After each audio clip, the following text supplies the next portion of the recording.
바울의 2차 전도여행 출발지는 안디옥이었습니다. 그래서 출발한 그들이 1차 전도여행에 경험이 있었던 지역이었던 루스드라와 더베를 거치게 되죠. 그리고 드로아에서 마게도냐의 환상을 보게 됩니다. 트로이 목마가 있었던 곳인데 이 말을 이제 드로아, 마게도냐로 드로아 그런 뜻으로 이해하면 잊어버리지 않겠죠. 마게도냐로 뭐 하라고요? 드로아 했던 곳이 환상을 보았던 것이죠. 자, 그래서 그들이 마게도냐의 첫 성을 들어가게 되었는데 그곳이 빌립보 성이었어요. 이곳에서 두 가정의 구원 사역이 크게 일어나게 됐죠. 루디아의 가정과 빌립보 감옥의 간수의 가정이 예수 믿는 그런 일이 있었습니다. 그리고 그들은 데살로니가로 건너가게 되었는데 이 데살로니가에서 복음을 전할 때 또 데살로니가라는 교회가 짧은 시간 안에 세워지는 놀라운 역사가 있게 되었고 훗날 바울은 이 데살로니가에 편지를 보내므로 우리가 알고 있는 데살로니가 전서 후서가 되어지는 교회이기도 합니다. 데살로니가에서 복음을 전하여서 사람들이 복음을 받고 그 짧은 시간 동안에 큰 은혜가 있었습니다. 그런데 그곳에 있었던 유대인들이 바울 일행을 핍박하게 되어지므로 이들이 데살로니가에 있지 못하고 베레아라는 곳으로 이동하게 됩니다. 큰 소동이 있었다고 성경은 말합니다. 베레아에 이동한 바울 일행이 오늘 어떤 일들, 어떤 사역을 하게 되어졌는가에 대해서 오늘 살펴보도록 하겠습니다. 오늘 6번째 바울의 거점이었던 베레아에서 있었던 일, 오늘 본문 10절로 15절 말씀이 짧기에 한 절 한 절 우리가 읽어가면서 말씀을 오늘 살펴보겠습니다. 먼저 10절 말씀 한번 같이 읽어보도록 합시다. 시작. 밤에 형제들이 곧 바울과 실라를 베레아로 보내니 그들이 이르러 유대인의 회당에 들어가니라. 바울은 형제들에 의하여서 실라와 함께 베레아로 이동했어요. 그런데 오늘 그 이동한 시각과 시간이 밤이라고 말하고 있습니다. 왜 그들이 굳이 칠흑같이 어두운, 지금처럼 빛이 발달한 시기도 아니었으니 너무나도 어두웠겠죠. 그 어두움의 시간에 이동을 해야 했을까? 낮 시간에 이동하면 유대인들이 눈을 부릅뜨고 있었기 때문이죠. 그들을 회방하기 위한 세력들이 도사리고 있었기 때문에 하는 수 없이 밤에 이동한 것입니다. 밤에 이동해야 용이했고 편안했고 또 문제가 생기지 않았기 때문, 안전한 시간대였기 때문이라고 할 수 있습니다. 지금 그러면 바울이 밤에 도망치듯 다닐 만한 그런 일을 하고 있습니까? 그렇지 않죠. 바울은 오히려 지금 하나님의 복음을 전하는 일을 하고 있습니다. 누구보다도 자랑스럽고 누구보다도 떳떳한 일을 하고 이 세상 어떤 일보다도 보람된 일을 하고 있습니다. 그러므로 하나님과 사람들에게 박수를 받고 칭찬을 받아 마땅하지요. 그런데 바울은 핍박을 당할 뿐만 아니라 지금 데살로니가에서의 그 참 멋있는 그리고 참 기쁨에 재미있는 그런 사역을 두고 떠나야만 하는 그런 어려움에 처하게 되어진 것입니다. 그렇다고 바울이 망한 것인가?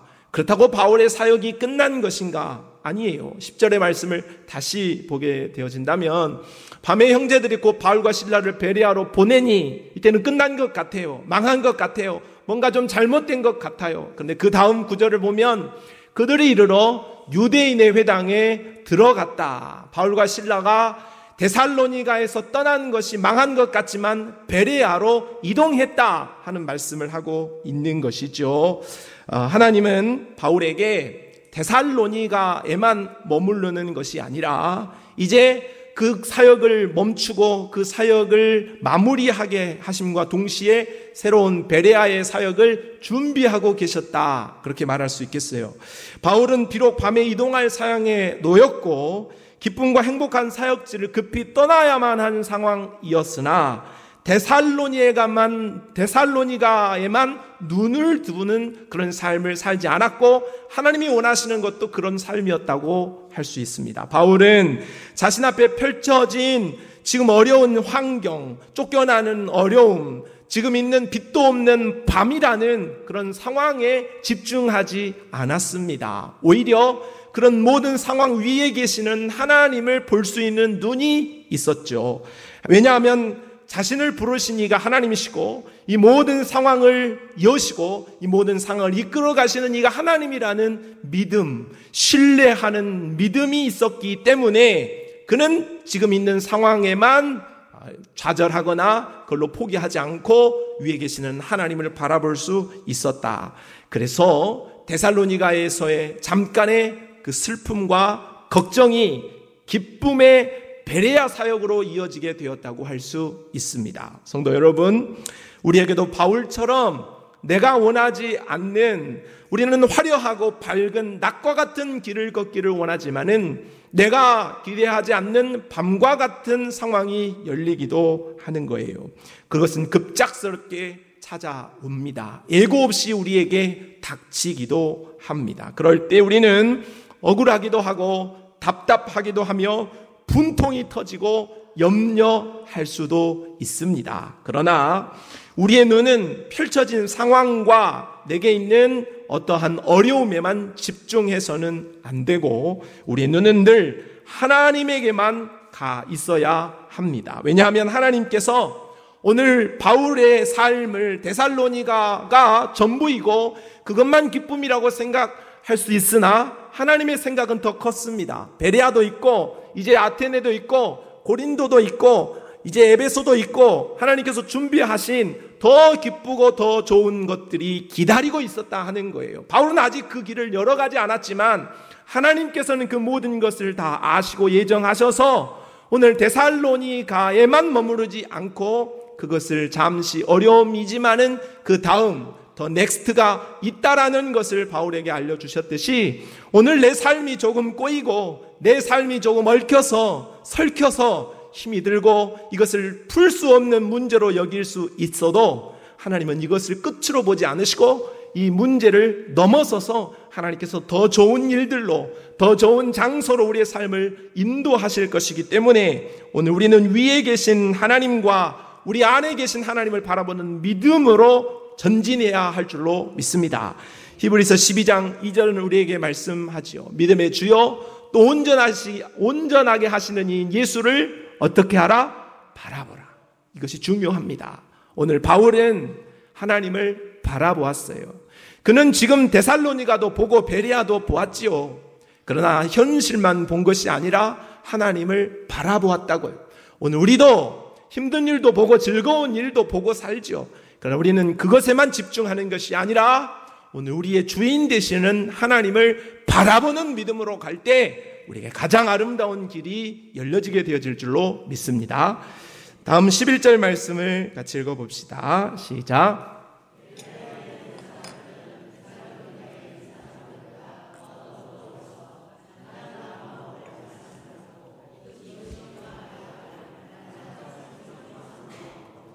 자, 바울이 만난 베레아 사람들의 특징이 오늘 11절에 세 가지로 소개되고 있어요. 첫째, 너그러운 사람들이었다는 거고, 둘째, 간절한 마음으로 말씀을 받았다는 거며, 셋째, 날마다 성경을 상고했다고 해요.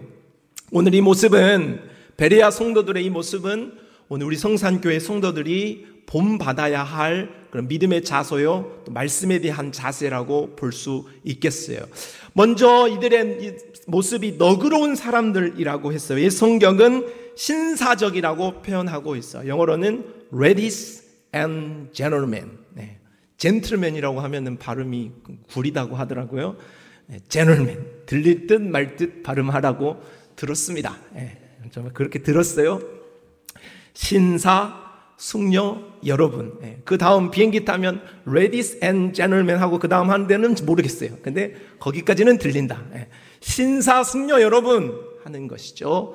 오늘 베레아 성도들의 모습이 너그러웠다, 신사적이었다는 거예요. 참 수용적인 사람들이었다, 그렇게 말하는 것이죠. 저는 우리 교회 성도들의 모습이 다른 교회에 비해서 비교적 신사적이라고 생각하고 감사하고 있습니다. 여러분이 신사적이 아니어서 굉장히 싸나운 사람이라고 하면 제가 아마 목회가 굉장히 힘들지 않을까 그런 생각을 하는데, 여러분이 굉장히 신사적인 것에 대해서 하나님께 정말로 깊이 감사하고 있습니다. 이 말을 하는 것은 싸나운 분들도 있겠지만 싸나움을 내게 보이지 말라는 협박이기도 하기에 잘 알아들으시기를 바랍니다. 그럼 우리는 비교적 정말로 객관적으로 좋은 교회고 너그러운 교회라고 할 수 있어요. 성품이 좋다, 그거죠. 그런 우리가 교회에 많이 모이는 것보다도 중요한 것은 사랑이 많고 너그러운 성품이 좋은 그런 교회 생활을 하는 것이 행복이라는 것을 여러분이 아셔야 됩니다. 여러분은 힘든 교회에서, 어려운 교회에서 생활을 해보셨는지 안 해보셨는지 모르겠지만, 저는 여러 조금 문제가 되어지는 교회들에 있었기 때문에 교회가 뭐 살아있냐 죽어있냐 뭐 이런 일을 하냐 마냐 하는 교회가 행복한 교회라는 것을 누구보다도 잘 알고 있기 때문에 어떠한 교회보다도 교회는 평안한 것이 제일이다, 그렇게 말하는, 너그러운 사람들이 모이는 교회가 참 행복한 교회고 하나님이 기뻐하시는 교회다, 그렇게 말할 수 있어요. 그러므로 우리는 비교적 너그러운 사람들, 신사, 숙녀들이 모여있는 교회인데, 오늘 이 말씀대로 오늘 우리가 그러한 것을 잘 지켜야 하겠습니다. 전에는 좀 너그럽더니 갑자기 사람이 변했어, 이런 사람이 되면 안 되고, 여전히 저분은 처음과 끝까지 참 너그러운 사람이었어, 참 좋은 성품을 가지신 분이었어, 그렇게 평가를 받아야 하겠습니다. 그것이 성도 간에도, 믿지 않는 사람들 안에도 좋은 소문이 되어질 수 있는 것이죠. 교회와 이웃에게 믿음 이전에 오늘 우리의 성품이 세상 사람들보다 못한 사람이 아니라 세상 사람들을 능가할 수 있는, 정말 우리가 성품적으로도 칭찬 들을 수 있는 그런 사람이 되어질 수 있기를 바랍니다. 두 번째, 베레아 사람들은 간절한 마음으로 말씀을 받는 사람이었다고 했어요. 간절한 마음이라는 것은 열성적이고 호의적이고 자발적이다, 그런 말씀입니다. 이것도 역시 우리 성산 교회들의 말씀을 듣는 태도라고 할 수 있겠어요. 저는 아직 콩깍지가 벗겨지지 않았어요. 근데 여러분은 뭐 벗겨지셨는지 모르겠지만 저는 그 콩깍지가 벗겨지지 않았으면 좋겠다, 그런 생각을 하고 있어요. 우리 성도들의 말씀을 듣는 태도를 보면 참 잘 말씀을 듣는다, 그런 생각을 들어서 전하는 하나님의 말씀을 선포하는 저로서는 이것도 참 하나님 앞에 감사하는 부분이 아닐 수 없어요. 저는 다른 교회에서 저를 뭐 이렇게 헌신 예배라든지 어떤 강사로 와달라든지 뭐 그런 초청이 아예 없는 것은 아니에요. 있어요. 그렇지만 잘 안 가려고 하는 이유가 있어요. 특히 어떤 목사님들이 모인 곳에서 설교하는 것은 너무 싫다. 너무 싫다. 왜냐하면 일단 팔짱을 낍니다. 그리고 자세가 눈을 감아요. 그러면은 지금 말씀을 듣겠다는 건지 안 듣겠다는 건지. 근데 귀는 열려 있거든요. 그래서 예배가 끝나면은 말씀이 이랬다 저랬다 평가는 잘해. 그러나 아멘은 안 해. 이런 곳에서 어떻게 말씀을 전해야 할지 소심한 저로서는 해야 되냐 말아야 되냐, 지금 계속 해야 되냐 그만둬야 되느냐 하는 갈등을 참 많이 합니다. 그만큼 말씀을 전하는 내용도 중요하고 말씀을 전하는 것도 중요하지만 말씀을 받는 태도가 너무너무 중요하다라는 것을 말씀을 드리는 거예요. 자, 그런데 오늘 이 성도들의 모습은 간절한 마음으로 말씀을 받았다고 했는데, 우리 성도들이 참 잘하는 것은 첫째, 부리부리하다. 눈이 부리부리하다. 제가 가끔 눈을 뜨세요라고 말을 하는데, 제가 이렇게 눈을 뜨세요라고 말하는 것은 한두 분 정도 돼요. 그러니까 모든 사람이 그러는 건 아닌데 대부분이 부리부리하다. 어쩐다고요? 눈이 부리부리해. 때로는 어떤 분들은 눈이 너무 커서 쳐다보기가 조금, 제가 그래서 다른 곳을 바라볼 때도 있다 하는 것이죠. 두 번째는 적자생존이다. 이것은 뭐 동물의 세계에 그런 게 아니라 적어야 산다 하는 태도인 것이죠. 그리고 우리 성도들은 하나님의 말씀을 잘 적는 것을 제가 알 수 있어요. 그리고 또한 무한 반복을 잘한다. 우리 교회 유튜브 있잖아요.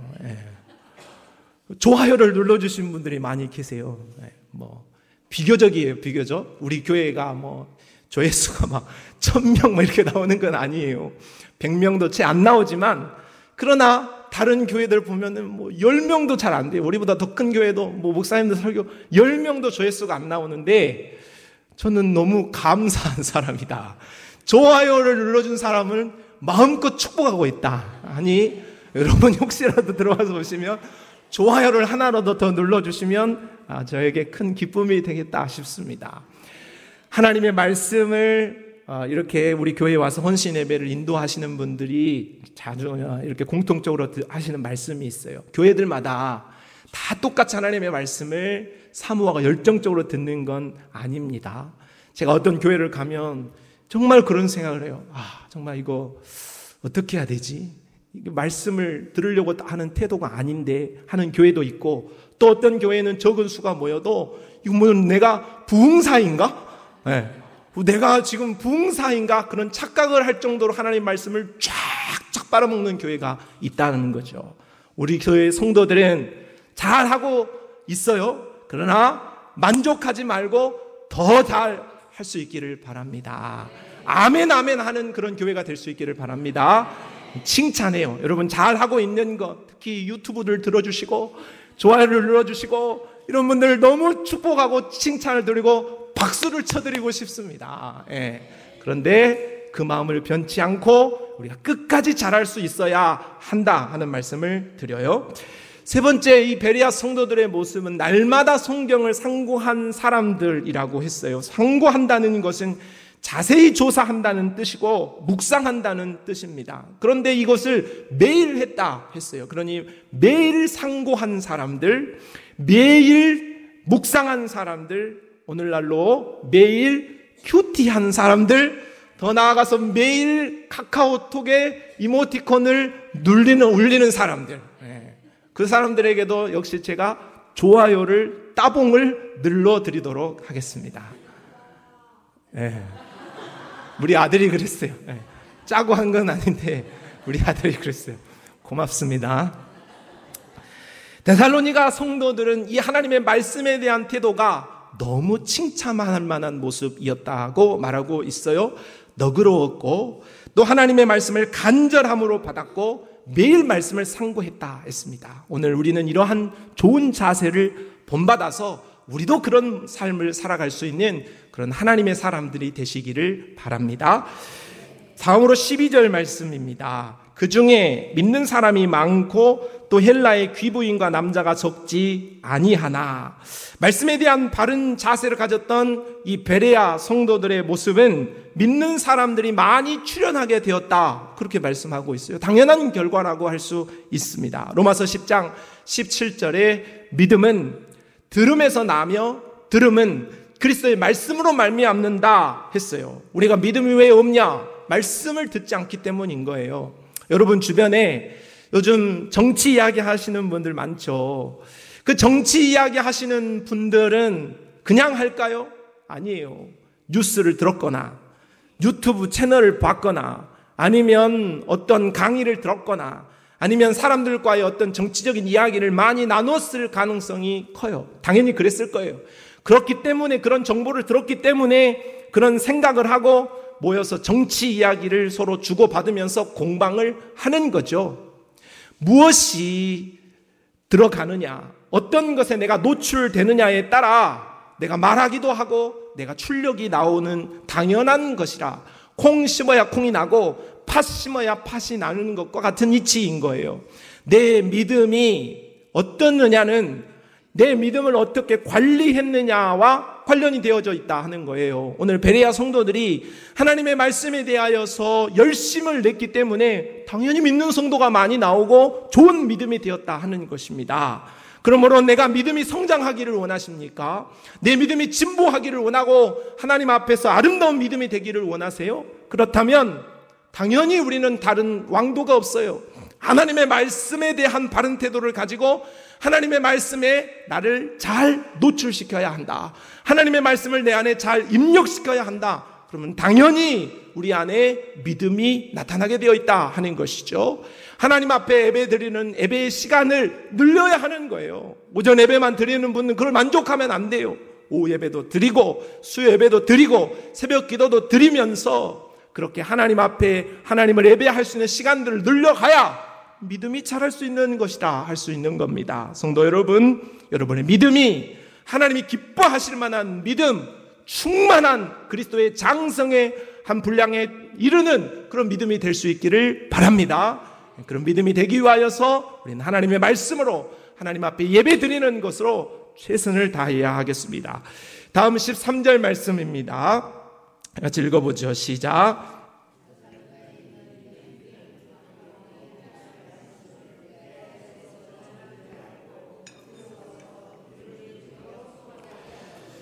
바울은 데살로니가에서 쫓겨 베레아에 온 후에 또다시 복음의 부흥을 경험하게 됩니다. 그런데 또다시 문제가 발생하게 됐어요. 왜냐하면 데살로니가에서 바울을 쫓아냈던 유대인들이 내려와서 바울을 또다시 괴롭혔기 때문이죠.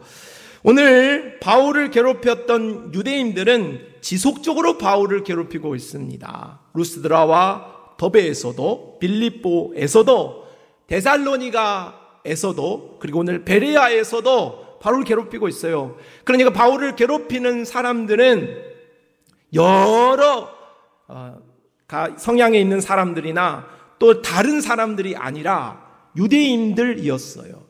아픈 데를 또 때리는 사람이 있어요.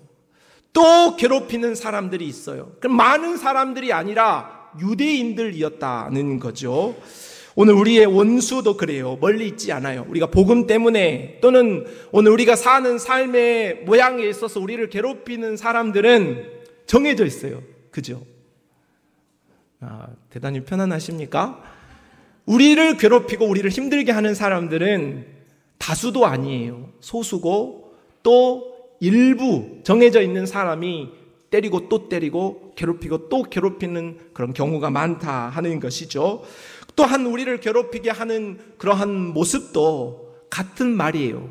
어제 한 말, 아침에 했던 말, 저녁에 또 하고, 아침에 했던 행동, 저녁에 했던 행동과 같고, 여러 가지 이러한 일들이 반복적으로 우리에게 일어날 수 있다 하는 것이죠. 그러면 절망하게 됩니다. 야, 안 되겠다. 그래서 이건 도저히 안 된다 하고 우리를 포기하게끔 만드는 것이죠. 바울은 복음을 핍박하는 유대인들의 괴롭힘을 그럼 어떻게 극복했을까? 오늘 본문 14절은 이렇게 말씀하고 있어요. 형제들이 곧 바울을 내보내어 바다까지 가게 하되 실라와 디모데는 아직 거기 머물더라. 저는 오늘 이 말씀을 묵상하면서 참 재밌다 하는 생각을 해보았어요.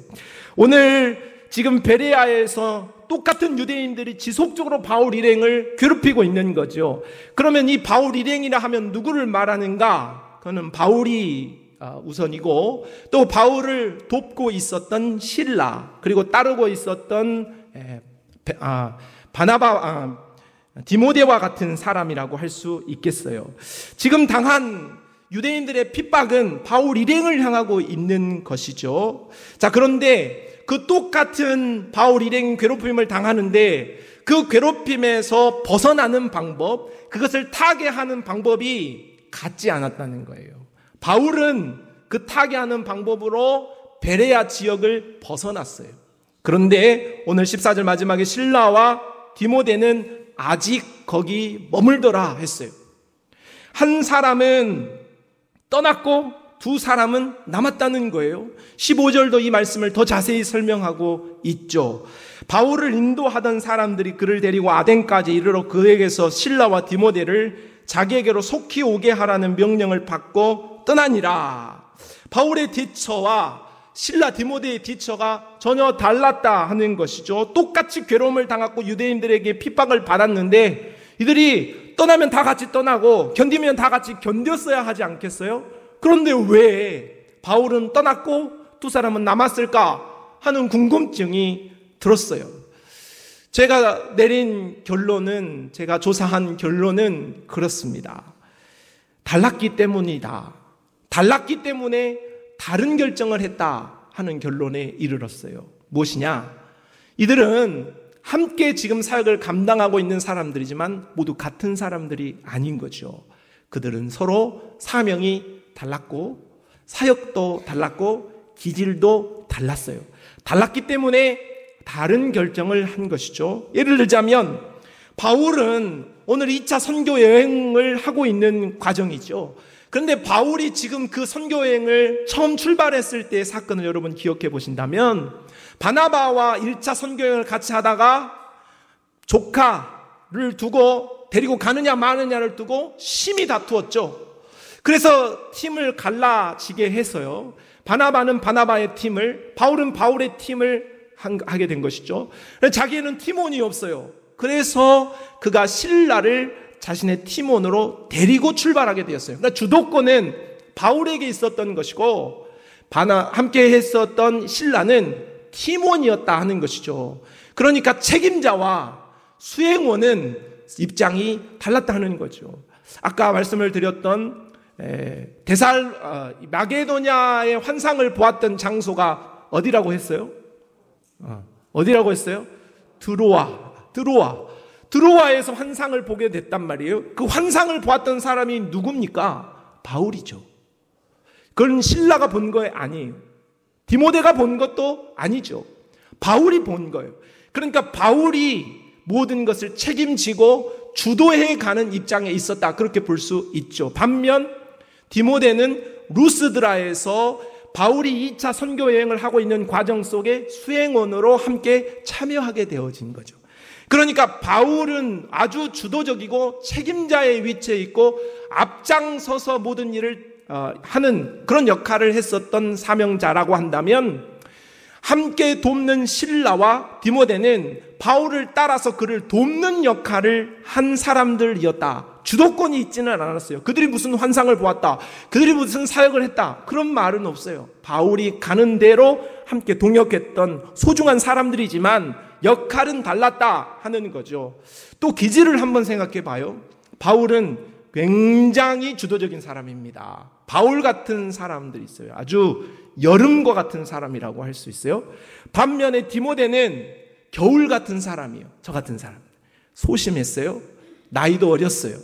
그래서 바울이 디모데를 향하여서도 늘 조심하는 말을 하고 또 열심으로 그를 가르치는 그런 성경의 기록이 있죠. 그러니까 기질적인 면에 있어서도 전혀 달랐던 거예요.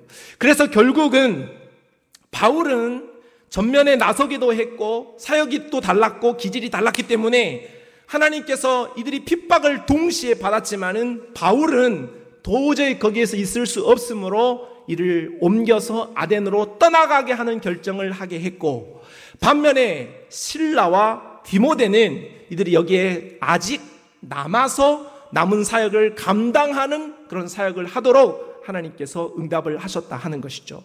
어떤 사람이 맞고 어떤 사람이 틀리냐? 아니에요. 둘 다 맞는 거예요. 둘 다 하나님의 응답인 것이고 둘 다 하나님의 뜻, 결정을 따른 순종이었다. 그렇게 보는 것이 맞는 것이죠.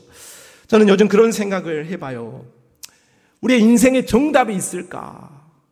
우리 인생에 답이 있을까? 그런 생각을 해봐요. 사람이 모두 다르잖아요. 태어난 기질도 너무너무 다르고, 기질을 똑같다고 할지라도 살아온 세월과 상황에 따라 성격도 너무 다르죠. 그리고 우리에게 있는 믿음도 다르고 형편과 처지도 모두 달라요. 우리가 비슷하게는 생겼어요. 한국 사람은 한국 사람처럼 생겨서 외국인이 보면은 이 사람이 한국인인가 일본인인가 잘 구분이 안 되죠. 그러나 우리가 보면은 구분이 돼요, 안 돼요? 되죠. 그렇게 되는 거예요. 그리고 우리가 너무나 다르다는 거죠. 그러므로 우리가 복음 때문에, 인생의 문제 때문에, 풀어야 할 숙제 때문에 우리의 어떤 어려움이 생겼을 때 그럼 우리는 어떻게 해야 하는가? 정답이 없다. 저는 그렇게 말씀드리고 싶어요. 왜냐하면 하나님께서 오늘 동일한 문제를 가지고 있었던 바울 일행에게 그들에게 응답하셨던 그 상황에 대한 답변이 달랐다 하는 것에 있는 것이죠. 그렇다고 그러면 내 마음대로 해도 되는가? 하나님이 다 기질 따라서 성격 따라서 믿음 따라서 형편 따라 다 다르게 하시니까 내 마음대로 해도 되네. 그건 아니에요. 원칙은 있는 것이죠. 원칙을 따라서 하나님께서 우리에게 가장 합당한 방법과 가장 합당한 길로 우리의 삶을 인도하세요. 그럼 원칙은 뭘까요? 요한복음 5장 30절 말씀에 내가 아무것도 스스로 할 수 없노라. 듣는 대로 심판하노니 나는 나의 뜻대로 하려 하지 않고 나를 보내신 이의 뜻대로 하려 함으로 내 심판은 의로우니라. 우리 예수님이 우리가 어떤 결정을 해야 할 것인가에 대한 본을 보여주셨어요. 우리 예수님은 임의대로 하지 않았다는 거예요. 어떠한 결정을 하고 어떠한 말을 하더라도 하나님이 뜻하신 바대로 하겠다. 내 뜻대로 하지 않고 하나님의 뜻대로 하겠다라는 대원칙을 모범적으로 우리에게 보여주셨다 하는 것이죠. 이 말씀은 베드로전서 4장 19절에 더 자세히 설명되어 있어요. 말씀을 같이 읽어보죠. 시작. 그러므로 하나님의 뜻대로 고난을 받는 자들은 또한 선을 행하는 가운데 그 영혼을 미쁘신 창조주께 의탁할지어다. 아멘. 우리는 우리의 창조주가 계세요. 우리는 피조물이잖아요. 그래서 우리는 우리의 뜻대로 우리의 임의대로 네 마음대로 살아라. 그게 아니에요. 네 마음대로 살아라 하는 것은 마귀가 하는 말이고 우리가 가장 잘 되는 길로 사는 것은 하나님의 뜻대로 사는 길인 줄로 믿습니다. 그러면 우리가 하나님의 뜻대로 살기 위해서 우리가 구해야 할 것은 뭐냐? 우리의 영혼을 창조주께 의탁하는 거예요. 그리고 하나님의 뜻을 하나님께 의탁하는 거예요. 여러분이 하나님 제가 어떤 결정을 해야 될지 모르겠습니다 하고 하나님을 향하여서 어떤 기도를 드리면 하나님께서 여러분의 기도하는 가운데 사랑하는 딸아, 사랑하는 아들아, 이렇게 해라. 이렇게 결정해야 된다. 그렇게 말하는 경우는 있을 수 있죠. 그러나 많지는 않아요.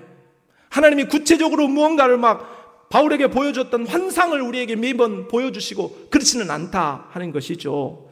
그러나 그럼에도 불구하고 우리가 하나님 앞에 기도해야 하는 거예요. 하나님의 뜻이 무엇입니까? 따라합시다.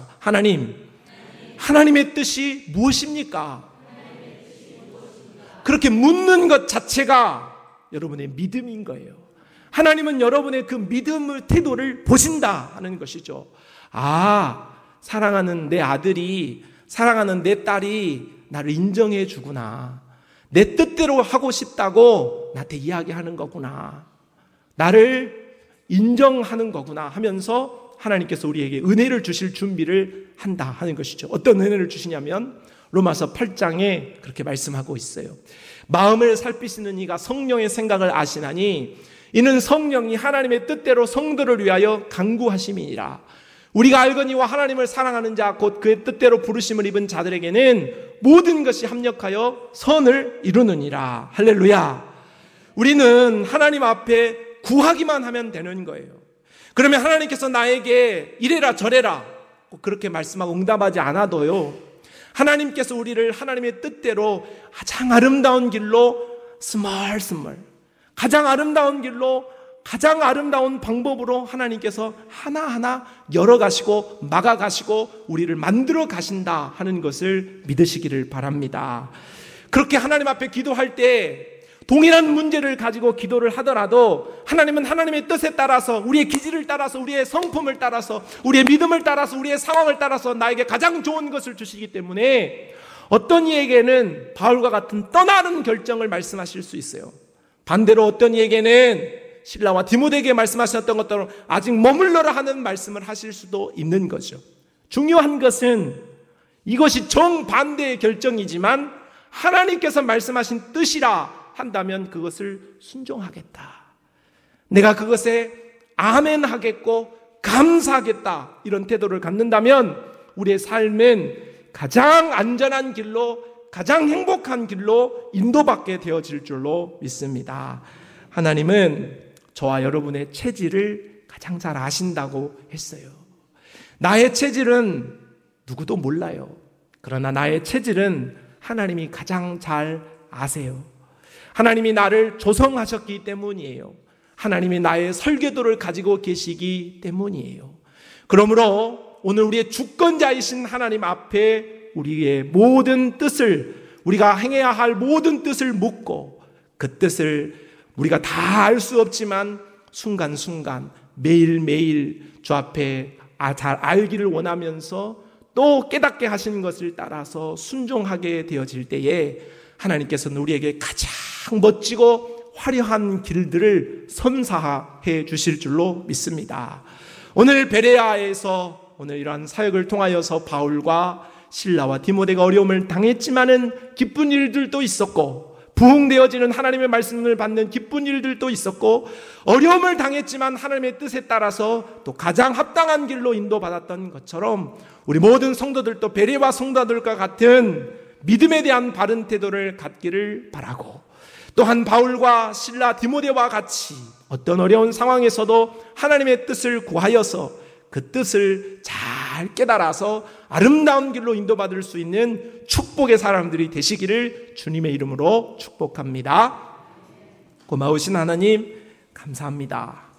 오늘 우리가 베레아에서 있었던 성도들과 같이, 그리고 베레아에서 사역해야 했던 우리 사역자들과 같이 아름다운 믿음의 길로 인도받을 수 있도록 도와주시고 역사하여 주옵소서. 예수님의 이름으로 기도합니다. 아멘.